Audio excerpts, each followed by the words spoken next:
आज धनंजय मुंडेंनी पहिल्यांदा धनंजय मुंडे जे दंडकशाही गुंडागर्दी करून जिंकलेला आहे तरी पण माझ्या समोर तो हारलेला आहे. क्योंकि सगळ्यांना माहिती आहे की जे आज 3 वर्षापासून मी संघर्ष करत आहे ते परलीमध्ये मला उभे राहायचा होता.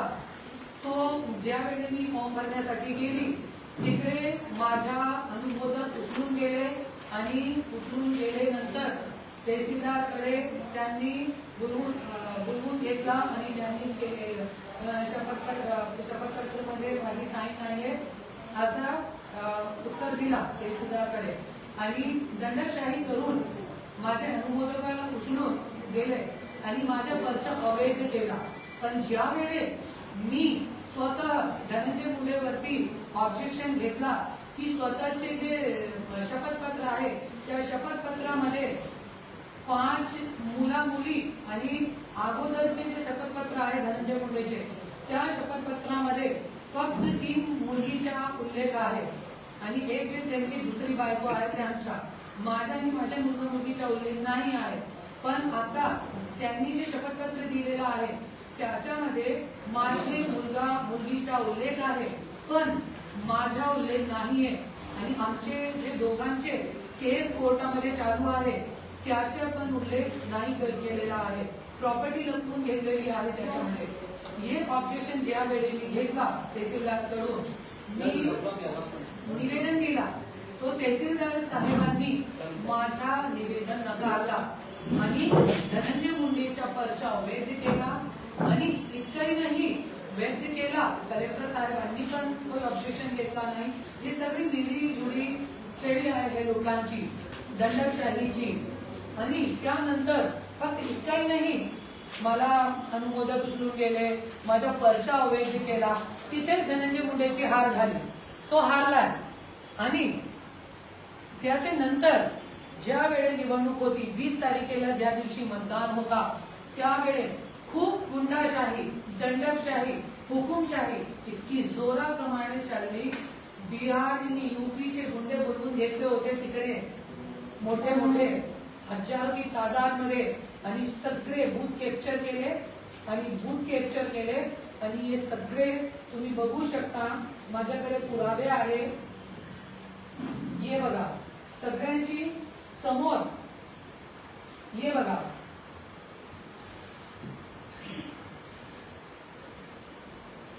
हे असा दंडशाही करून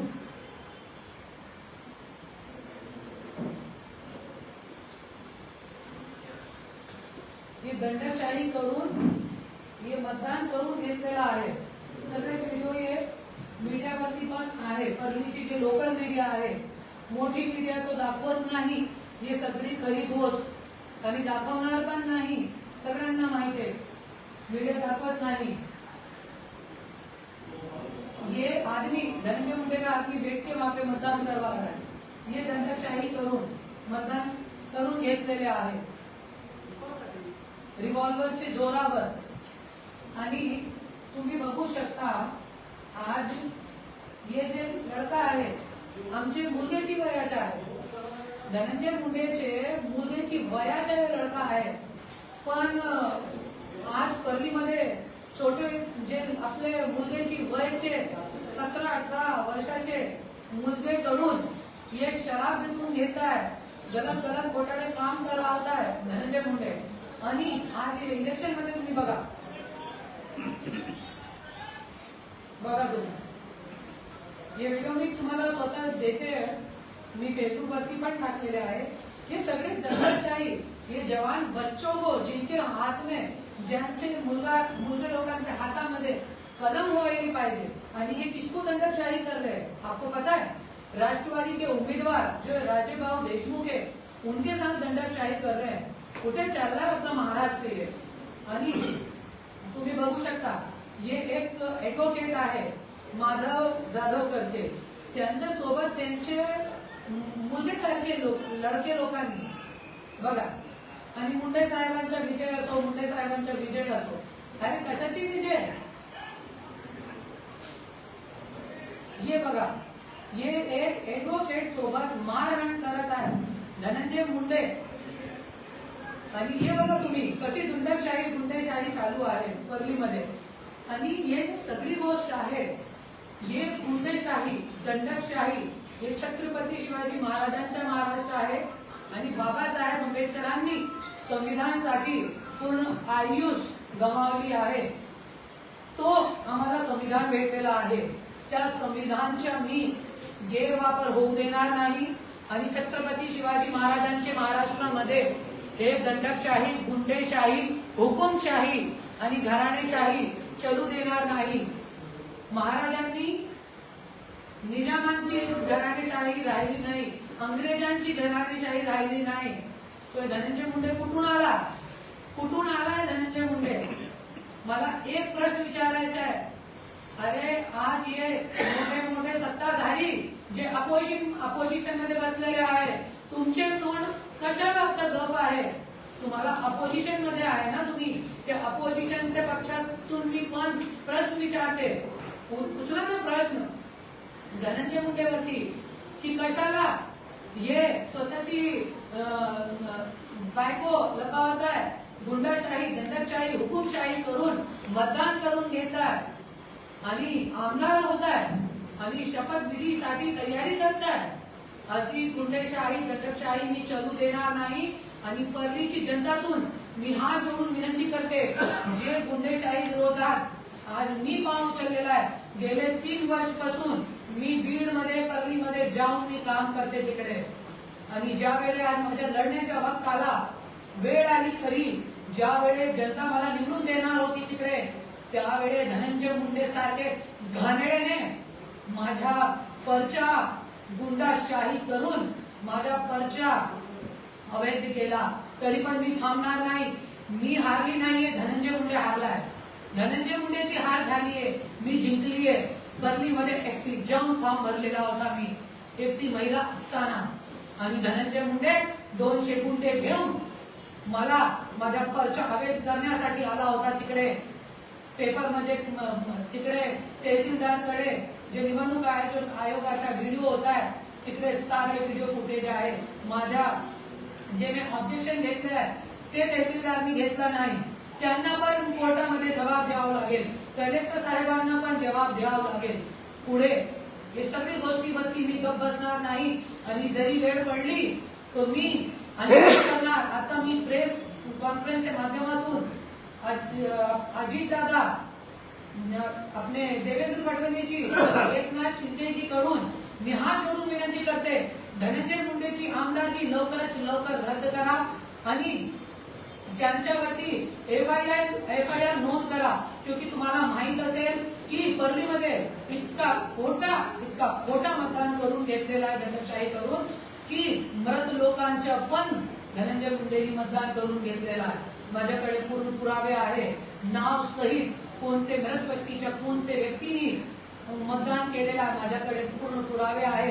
आणि माझी सरकारकडून सीएम साहेब एकनाथ शिंदेजी, देवेंद्र फडणवीसजी, अजित दादा, जरी तुम्हाला लोकशाही वाचवायच्या आहे आणि जरी तुम्ही लोकशाहीमध्ये आहे संविधानच्या, जरी तुम्हाला काय सन्मान ठेवायचा आहे, तर मी हात जोडून विनंती करते की धनंजय मुंडेची आमदारकी रद्द करा आणि परलीमध्ये परत इलेक्शन करा आणि माझी आणि धनंजय मुंडेची एकमेक टक्कर होऊ द्या. बघू कोण जिंकताय त्याच्यामध्ये. आणि जरी तुम्ही नाही केला, जरी तुम्ही संविधानाचा मान ठेवला नाही, तर परलीची जनताला पूर्ण जनताला घेऊन मी सीएम साहेबांचे घरात समोर मी उपोषणासाठी बसणारे, अमरण उपोषण करणारे मी. आणि जरी वेळ पडली तरी पण उपोषण मध्ये तुम्ही नाही मानली माझी फरियाद, तुम्ही आत्मघात पण करणारे, पण असे संविधान का उल्लंघन मी होऊ देणार नाही. आणि परलीची जनता तुमच्याशी माझी हात जोडून कळकळीची विनंती आहे, याचे पुढे कोणी हे घाणेरडे गुंडे लोकांची, धनंजय मुंडे जैसे गुंडे लोगों यदि वहां पे बैठेंगे विधान भवन में विधान लिखने के लिए बैठेंगे, तो सिर्फ नाचने गाने वालों का विधान बनेगा. जो गोर गरीब शेतकरी है, कष्टकरी है, भीड़ की परली की जनता कितने कष्ट में बैठी है, मैं देख रही हूँ 3 साल से. जनता का पैसा कहाँ लुटाया जाता है मुझे मालूम है, पुरावे के साथ दूसरी प्रेस कॉन्फ्रेंस में बताने वाली हूँ. कि जनता का पैसा कहाँ लुटाया जाता है। और आज परली की जनता से मैं इतना ही बोलूंगी कि यदि आपको न्याय चाहिए तो आप मेरे साथ आइए। जो वेळे आता माझी सगळीकडे हे निवेदन दिलेलं आहे राज्यपाल साहेबांकडे, निवडणूक अधिकारीकडे, राहुल नार्वेंजीकडे, सगळीकडे हे निवेदन दिलेलं आहे। बीड कलेक्टरकडे सगळीकडे हे निवेदन दिलेले आहे। हे इतके निवेदन आहे तरी पण माझी मागणी पूर्ण झाली नाही तो परली की जनतातून मी हात जोडून कळकळीची विनंती करते की तुम्ही सगळे माझ्या सोबत या। नाही तो जरी मी थांबली तो याचे पुढे कोणी येणार नाही तुमच्यासाठी लढण्यासाठी। बीड असंच खून की नदी बहेगी बीड में और ये गुंडा राज करता रहेगा और कोई संविधान बचाने नहीं आएगा। तो वाकई में आप छत्रपति शिवाजी महाराज और हमारे बाबा साहेब अम्बेडकर जी के महाराष्ट्र में रहते हैं तो मैं पूरे महाराष्ट्र को ललकारती हूँ, पूरे महाराष्ट्र की जनता को मैं ललकारती हूँ कि ऐसे गुंडे लोगों को हमको रोकना पड़ेगा। नहीं तो आज जो धनंजय मुंडे ने करा है गुंडेशाही, दंडकशाही, कल को यही गुंडेशाही हर जगह होगी और भारत की जनता सिर्फ देखती रह जाएगी और कुछ नहीं होगा। बहन बेटियों की इज्जतें लुट रही है वहाँ पे, कोई बोलने वाला नहीं है। सिर्फ बंदूक की नोक पे अरे खाओ एक तो बंदूक, क्या है कितनों को मारेंगे, क्या औकात है सब गुंडों की। मैं बोलती हूँ और आज जो मैंने कदम उठाया वो कोई उठाने वाला नहीं है। इसलिए आप सब लोग साथ में आइए, एकजुट होइए पूरे भारत की जनता से। जितनी भी संगठनाएं हैं, जितने भी पक्ष हैं, इतनी बड़ी बड़ी संगठनाएं बोलते बैठे क्या सिर्फ बड़े पक्षों को प्रतिभा देने के लिए बैठे हैं क्या आप लोग? आइए ये मुद्दा उठाइए और उठा के ऐसे जो दंडकशाही वाकई में जो बाबा साहेब अम्बेडकर का नाम लेके संस्थाएं खोल के बैठे, छत्रपति शिवाजी महाराज का नाम लेके संस्थाएं खोल के बैठे, उन सब लोगों को मैं निवेदन करती हूँ कि आप सब लोग मेरे साथ में आइए और इस मुहिम का हिस्सा बनिए।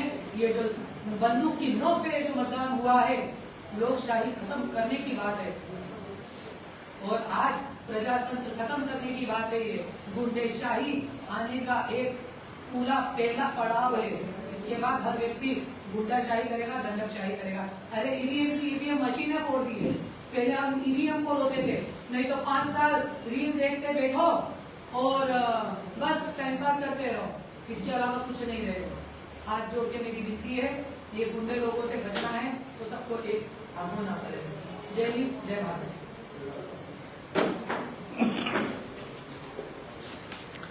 आप लोगों को कुछ प्रश्न करना हो तो कर सकते हैं आप लोग।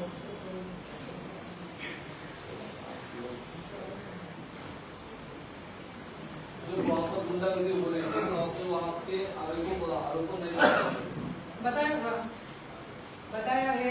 इनफैक्ट जब धनंजय मुंडे का जब मेरा पर्चा आवेदन करा उसी वक्त मैंने जो निवडणूक अधिकारी होते हैं उनको मेरे ऐसे लेवल हेड पे ये उनको निवेदन दिया है कि धनंजय मुंडे के पर्चे पे मुझे ऑब्जेक्शन है, आप ऑब्जेक्शन लीजिए। निवडणूक अधिकारी ने साफ बोल दिया आम्ही ऑब्जेक्शन घेऊ शकत नाही क्योंकि सगळे ह्यांचे गुलाम आहे, सगळ्यांना माहित है। यही तो गुंडागर्दी है ना। आपका पेपर क्यों रद्द किया गया? मेरा पेपर इसलिए रद्द किया गया क्योंकि उन्होंने मेरे जो 10 अनुमोदक होते हैं सूचक उनमें से एक को उठवा दिया और उसको गुंडागर्दी करके 10 को फोन गया कि आप ये जो है वहाँ पे आके बोलिए कि करुणा मुंडे के पर्चे पे हमारी साइन नहीं है। पर जब 9 लोग नहीं माने तो 10वें व्यक्ति को उठवा दिया और वो कल घर पहुंचा है, तब से लेके कल घर पहुंचा है। किडनैप किया गया? हाँ, मैं उसकी रिश्तेदार नहीं हूँ जो मैं उसकी FIR करूंगी। और आपको जब मैं बता रही हूँ, आपके पास पूरे वीडियो में आपको बता रही हूँ कि बंदूक की नोक पे जब मतदान करके ले रहे हैं, जब वहाँ पे तक कोई नहीं बोल रहा। और अभी भी जो माधव यादव जो ये है अपने वकील, उन्होंने PM राष्ट्रपति सब जगह कंप्लेंट दी है, FIR उन्होंने लॉन्च की है। कई ऐसे लोग हैं जिनके मृत लोगों के ये करे हैं। तो मैं परली की जनता से भी यही बोलूंगी कि जिनके दंडकशाही करके मतदान लिए हैं, वो लोग या तो मुझे 100 रुपए के स्टाम्प पे ऐसा शपथ पत्र बना के दें कि थोड़ा आगे रहते हैं। जिन लोगों की दंडकशाही करके शपथ पत्र मतदान करके लिए हैं, ऐसे लोग, मैं आपके लिए, मैं हारी नहीं हूँ, हारता वो है जो लड़ना बंद कर देता है, और मेरी लड़ाई अभी जारी है।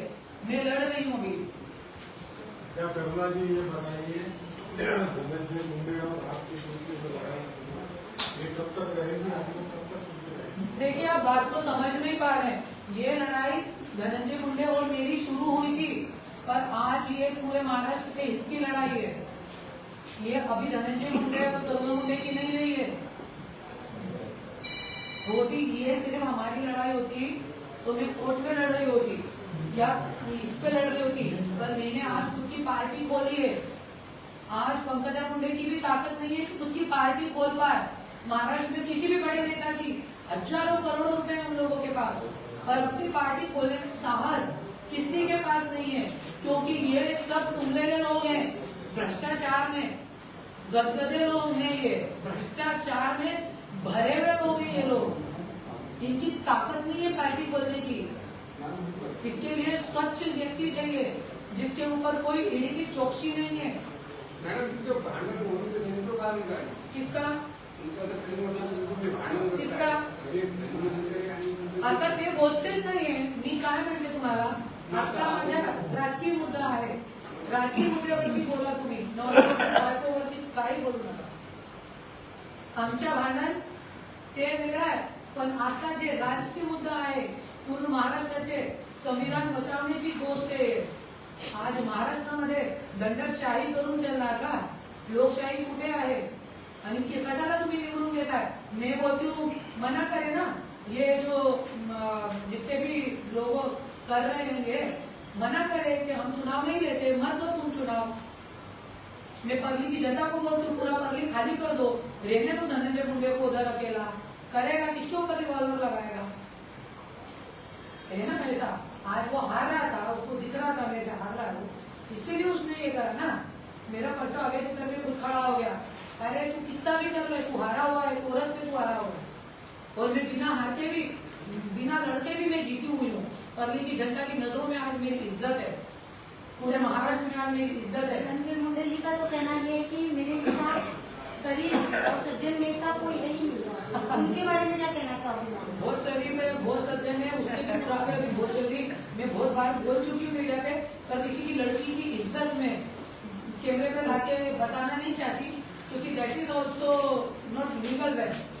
कई लड़कियों के वीडियो हैं मेरे पास, पर वो भी मैं अभी लाना नहीं चाहती। मेरी बहन के साथ के खुद वीडियो हैं उसके मेरे पास, पर मेरी बहन को भी आज नहीं तो कल नहीं तो परसों शादी करनी है।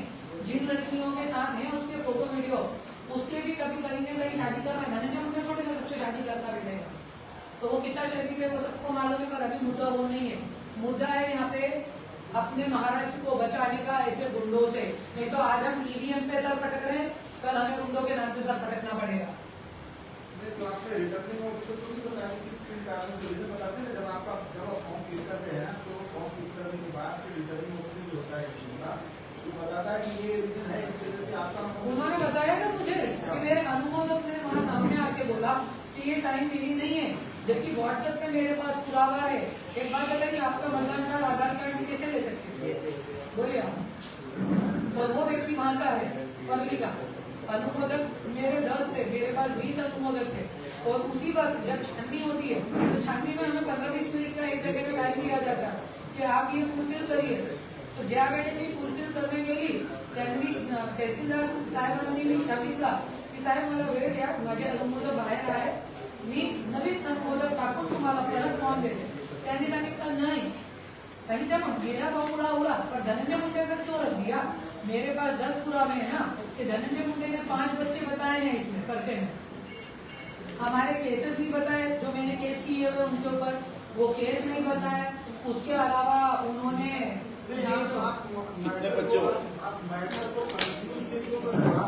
आप क्या कह रहे हो कि ये मैटर जो है पॉलिटिकल इशू पे है, ठीक है, पॉलिटिकल इशू। फिर आप कह रहे हो कि ये पूरा आपकी पॉलिटिकली बात है, धनंजय मुंडे की पर्चे की बात कर रही हूँ मैं। आप ये बताओ, सुनिए, मैं राजकीय बात कर रही हूँ। नहीं, आपने क्या कहा कि आपने फॉर्म भरा कि भाई मैं इलेक्शन लड़ने जा रही हूँ। इलेक्शन लड़ने जा रही है, मैंने फॉर्म भर के जमा कर दिया। अब वो जो इलेक्शन जो रिटर्निंग ऑफिसर है वो चेक करके बताएगा आपको कि आपका जो फॉर्म है वो वैलिड है या नहीं।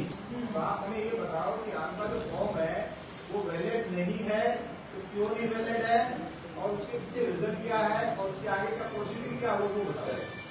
अभी आपको बताया ना कि मेरे अनुमोदन को उठा के ले गए ठीक वो है। लोग। और उन्होंने बुलवा दिया उससे सामने सामने बेटे के सबके सब उनसे बोले। जब वो कल घर आया तो आपने पूछा नहीं कि भाई इतना टाइम से आप चले गए थे और एंड टाइम पे चले गए? कौन घर आया?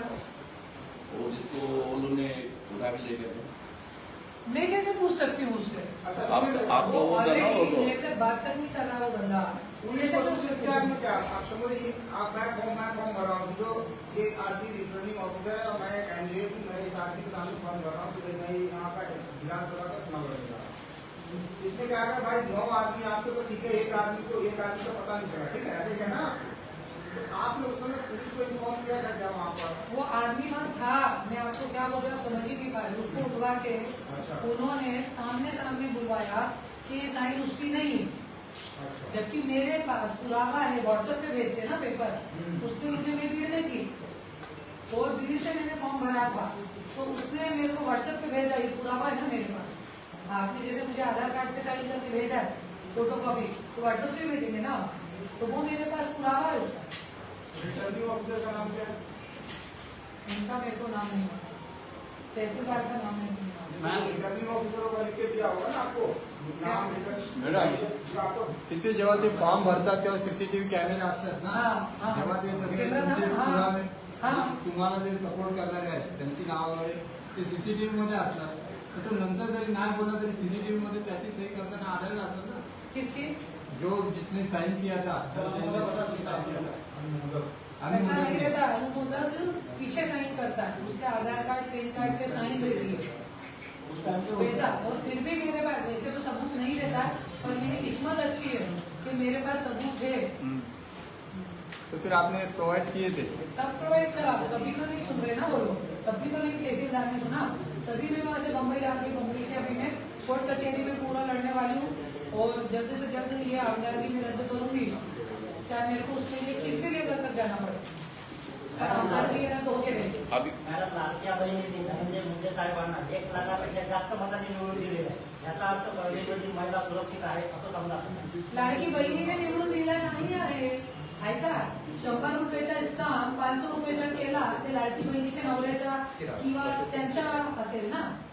हा लाडकी बहीण आणि लाडका भावा सगळ्यांना स्टाम्पची गरज पडते। 100 रुपयाचा स्टाम्प 500 रुपयाचा केला गॅसाचे भाव वाढले सगळं केला कुठे लाडकी बहीण?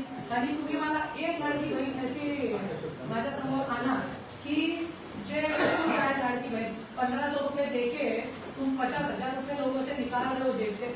लाड़की बहन की लाड़की ईवीएम ने इनको सिद्ध किया है लाड़की ईवीएम ने इनको जिताया है कोई लाड़की बहन नहीं। अरे लाड़की बहन को छोड़ो जिसके घर में औरतें जिसकी बेटी परेशान है आज।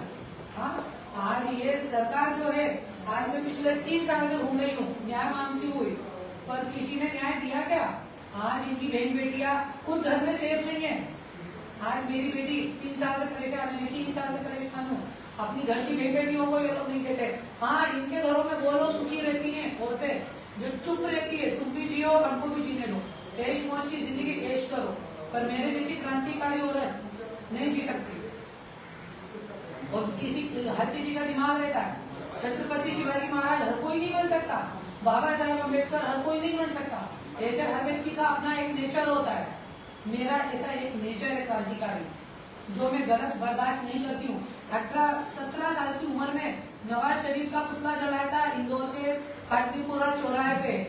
उतनी क्रांतिकारी महिलाओं में हमारे नेता थे कैलाश विजयवर्गीय जी उन्होंने आदेश दिया था हमको हमने जला दिया था। कौन करेगा? मैंने पूछा भी नहीं कौन करेगा मैंने खुद ने जलाया था। तो ऐसे ये गुंडागर्दी ये सब चीजें मेरे को आती नहीं है। भगवान ने हमको और हमारे जो पूर्वज हो गए जिन्होंने पूरी आयुष लगा दी है। धनंजय मुंडे ने पूरी आयुष अय्याशी में लगाई है। हमारे ये वजह से बड़ा नहीं है ये माननीय श्री मेरे जो ससुर जी हैं गोपीनाथ मुंडे जी उनके वजह से नाम पड़ा है मुंडे। ये लोग तो नाम डुबा रहे हैं पंकजा और धनंजय मुंडे नाम डुबा रहे हैं हमारे मुंडे घराने का। सिर्फ आमदार बनने से फेंके हुए टुकड़ों के एमएलसी मिलने से कुछ नहीं होता है। एमएलसी मिलने से कुछ नहीं होता है। एमएलसी दी जाती है सिर्फ मुंह बंद रखने के लिए। जो है मैं एकदम खरा खरा बोलती हूँ, किसको बुरा लगता है बुरा लग जाए। मेरा फेसबुक लाइव कुछ चालू है। एमएलसी दी जाती है सिर्फ चुप रहे तू मुंह बंद रख ले। किसके लिए एमएलसी दी जाती है? क्या किया है पंकज अटाई ने जो उनको अरे खुद के कारखाने में वैद्यनाथ कारखाना बंद हो गया जो मुंडे साहब ने करा था। 40 साल में मेरे ससुर जी ने ट्रेन चलाई थी, ट्रेन आज तक नहीं चली। आज कारखाने में, अम्बे कारखाने में, वैद्यनाथ कारखाने में लोगों को पगार तक नहीं मिल रही है। क्या चलाएंगे ये लोग सरकार, और क्या चलाएंगे ये लोग भीड़ और परली की जनता को? क्या न्याय देंगे? आज 7-7, 8-8 हजार रुपए के लिए ये लोग महिलाओं को जेल में डालते हैं। मुंडे घराने का नाम डुबा रहे हैं। और खरी वारसा तो मैं हूँ मुंडे साहेब की, उनकी बहू हूँ तो क्या हुआ, पर वारसा विचारांचा असते न की कर्मांचा। पर कर्म आणि विचार दोनों ये धनंजय मुंडे पंकज अटाई नहीं पेर पा रहे मुंडे साहब के। और आज मुंडे साहब होते ना तो मेरे ऊपर ये अत्याचार नहीं होता। धनंजय मुंडे की औकात नहीं होती कि मेरे ऊपर इतना अत्याचार करता हो। और ऐसे बंदूक की धार पे लोगों से मतदान करने लेता हिम्मत करनी पड़ती उसकी यदि मुंडे साहब होते तो। पर आज दोनों भाई बहन हो गए, सोच रहे मिलके पूरा महाराष्ट्र खा लेंगे, तो नहीं। आपका भी जीवन का है। मुंडे साहब छत्रपति शिवाजी महाराज और बाबा साहेब अम्बेडकर से विचारवन चलनारी में। मैम, सारंगी महाजन ने एलिज किया था कि धनंजय मुंडे ने लैंड ग्रैबिंग किया है जो प्रवीण महाजन की वाइफ है। 1.5 एकड़ प्लॉट हीरावर्ली पाली में था। इंडिया टुडे ने उनके वाइफ की इस मुद्दे पर करने की कोशिश की थी और बहुत सारे एलिगेशन थे, इंक्लूडिंग रेप एलिगेशन थी। और विनोद तावड़े की जो रिसेंटली वीडियो आया था उसको भी उन्होंने रिजेक्ट कर दिया। तो आपको ये जरूरी लगा नहीं कि आप इनका सहयोग लेकर अपने इलेक्शन कैंपेन को और आगे बढ़ा सकते हो या फिर और इसमें आगे कर सकते हो? देखिए कैसा है कि ये वीडियो जिसकी बात कर रहे हैं आप सारंगी महाजन जी की, उनसे तो मैं आज तक मिली नहीं हूँ। और जिस वक्त ये उनका वीडियो आया तब मैं अपने खुद के इलेक्शन में बिजी थी, तो मुझे उतना टाइम मिला नहीं कि उनसे मैं बात करूँ। और ये जो जमीन खाने की बात है, सिर्फ सारंगी महाजन जी की जमीन नहीं खाई है इन लोगों ने, यहाँ से लेके सांगली तक जो जमीनें खाई है ये सिर्फ धनंजय मुंडे और उसकी ये जमीन नहीं खाती। ये उसके जो दूसरी बीवी है उसके घर वालों ने भी जो सांगली में जमीनें खाई है वो सबके मेरे पास पुरावे पेपर कटिंग है। पर आज ये सब बातें बोलने के लिए पत्रकार भी वैसे होना चाहिए जो छाप सके। आज आप जो बता रहे हैं कैंपेन को बढ़ाती में, आज आप बताइए मेरा किस पेपर वाले ने छापा, किस मीडिया वाले ने छापा? एक मंत्री की पत्नी, मुंडे घराने की बहू आज इतनी बड़ी शख्सियत के प्रति लड़ गई थी, पर किसी मीडिया वाले ने नहीं दिखाया। वो क्यों नहीं दिखाया? ये आप मीडिया वालों से पूछिए। आप खुद मीडिया वाले, आपके मीडिया वालों से पूछिए कि क्यों करुणा मुंडे का नहीं दिखाया, क्यों किसी पेपर में मेरे नहीं आया। सिर्फ उन्हीं का आ रहा था जो कुछ नहीं है, उनका ही आ रहा था। एक सड़े से सड़े व्यक्ति का आ रहा था आपस उम्मीदवार का, पर करुणा मुंडे की कोई न्यूज नहीं छपी। तो that is not my fault. आप जैसे इंडिपेंडेंट पार्टी से लड़ रही है, इस इलेक्शन को लेकर शिवसेना के संजय राउत ने कहा कि ईवीएम में घोटाला हुआ है। महाविकास आघाड़ी के जितने भी लीडर थे ईवीएम पर सवाल उठा रहे। अब इलेक्शन हो चुका है, महाराष्ट्र की जनता को भी समझ में आ रहा है और एमडीए के द्वारा ये सब बातें की जा रही है। तो क्या आप किसी सहयोगी दल से चुनाव लड़ेंगे या इंडिपेंडेंट तौर पर लड़ेंगे? क्योंकि आपका जो प्रेस कॉन्फ्रेंस का रीजन है वो more of a family dispute की तरफ जा रहा है या पॉलिटिकल बिगनिंग कुछ करना चाह रही है? आपका मिस कैसे है? देखिए आज जो मैं इतना रिस्क लेके और परली और भीड़ में बैठी हूँ, ठीक है, और इतना सब आज अपोजिशन पार्टियां भी ये मुद्दा उठा सकती थी ना, पर क्यों नहीं उठा रहे वो लोग? पर मैं उठा रही हूँ। तो ये जो है मैं संविधान बचाने की बात कर रही हूँ, नहीं तो मैं आज भी घर में बैठ सकती हूँ चुपचाप। मेरा कोई माई बाप नहीं है जैसे दूसरे पक्ष दूसरी पार्टियां बैठी है और ईवीएम से ये लोग जीते हैं। नहीं तो ऐसा कोई काम इन लोगों ने 5 साल करा नहीं है। पिछले 5 साल आप देखेंगे तो सिर्फ पक्ष तोड़ना और फिर उसको जोड़ना, फिर तोड़ना जोड़ना, इसके अलावा गेले 5 वर्ष काय केले आहे लोकांनी? जे लोक निवडून देतात आणि ज्या वेळे निवडणूक आली त्यावेळे लाडकी बहीण हे लोकांना आठवण आली लाडकी बहिणीची, तो कशासाठी लोक निवडून देणार आणि त्याच्यासाठी हे सगळी गेम केली ना. आज हे जाती सत्ता आली तो कशा आली, दंडशाही केली, 50 ओके एकदम ओके. धनंजय मुंडे आणि जे सगळे जे अजित दादा धनंजय मुंडे सगळे जे 40 आमदार आहेत जे निवडून आलेले आहेत त्यांचा नारा होता विधान भवनचे बाहेर, ह्यांनी नारा गाजवला होता 50 ओके एकदम ओके, 50 ओके एकदम ओके. तो तुम्हाला किती मिळाले, तुम्हाला 100 ओके मिळाले का, ज्या तुम्ही त्यांच्याकडून गेले बीजेपी मध्ये गेले आणि तुम्ही सगळे एकत्र आले तर तुम्हाला किती खोके मिळाले की तुमची ईडीची शोक्षी थांबवली. आता एक न्यूज आली होती धनंजय मुंडेने 300 कोटीचा घोटाळा केलेला, पंकजाताईंनी चिठ्ठी घोटाळा केला होता 1000 कोटीचा. ते सगळी गोष्टी जे आहेत ते तुटलेले लोक आहेत त्याच्यासाठी आज. आणि ये फक्त घरेलू मुद्दा नाहीये, घरेलू मुद्दा होता तो हम घर में बैठ के निपटा लेते, पति पत्नी का कितनी बार मीडिया पे लाऊंगी. पर आप लोग भी आए हैं, आज ये पार्टी मैंने खोली है, छोटी बात नहीं है. महाराष्ट्र की पहली ऐसी महिला हूं जो स्वतःचे जोरावर एकटी लढत आहे आणि स्वतःची पार्टी काढली. मैडम आपने कहा था कि भाई मेरा किसी मीडिया वाले ने किसी पेपर वाले ने छापा, क्योंकि आपको तो टाइम्स ऑफ इंडिया ने छापा था फरवरी में. फरवरी अभी चुनाव में कहाँ छापा, अभी चुनाव में कहाँ छापा कि आप धनंजय मुंडे के खिलाफ में पति से इलेक्शन लड़ रहे हो. अभी कहाँ छापा, जब मैं खड़ी हो रही थी तब कहाँ छापा. उसी में अभी की बात कर रहा हूँ मैं. नहीं, अभी जो परली में हो रही थी मैं, हाँ. अभी फिर जब परली में टाइम्स ऑफ इंडिया में आया था मैं. सुनिए, परली में जब मेरा पर्चा अवैध हुआ तो मैं भीड़ में खड़ी रही, मैंने 2 जगह पर, और भीड़ में जब मैं खड़ी हुई तो कहाँ मीडिया ने सपोर्ट किया, बताइए आप. मैम मेरा आपसे एक आखिरी सवाल है. जिस तरह नवनीत राणा को बीजेपी काफी सपोर्ट करती है, आप भी एक महिला हो, बीजेपी का ये कहना है कि महिला को सबसे ज्यादा सपोर्ट करते हैं, लेकिन आपने अभी तक कोई सुनवाई नहीं हुई है, जो कि आप इलेक्शन को लेके ही लड़ रहे थे. ऐसा नहीं आप कोई अंदरूनी हाथ होने की वजह से लड़ रहे थे, लेकिन आपकी जो छवि सरकार खराब कर रही है उनके बारे में क्या कहना चाहोगे. सरकार देखिए, ये सब मैंने आपको बताया है पहले ही कि ये सब जे कोणता ना कोणता नेता कोणत्या ना कोणत्या व्यक्तीमध्ये अडकलेला आहे, त्याच्यासाठी हे लोक कोण उघडत नाही आणि मला न्याय देत नाही. आणि हे सगळ्या लोकांना फक्त धनंजय मुंडे सारखे लोक पाहिजे, तो त्याच्यासाठी हे लोक तोंड उघडत नाही. पण मैं भी पक्की हूँ, मैं भी न्याय लेकर रहूंगी, करके रहूंगी महाराष्ट्र की जनता के साथ. मेरे साथ तो अन्याय होना था वो तो हो गया, मुझे तो न्याय नहीं मिला, पर आज जो महाराष्ट्र में गुंडेशाही दंडकशाही बढ़ गई है उसको मैं रोके रहूंगी.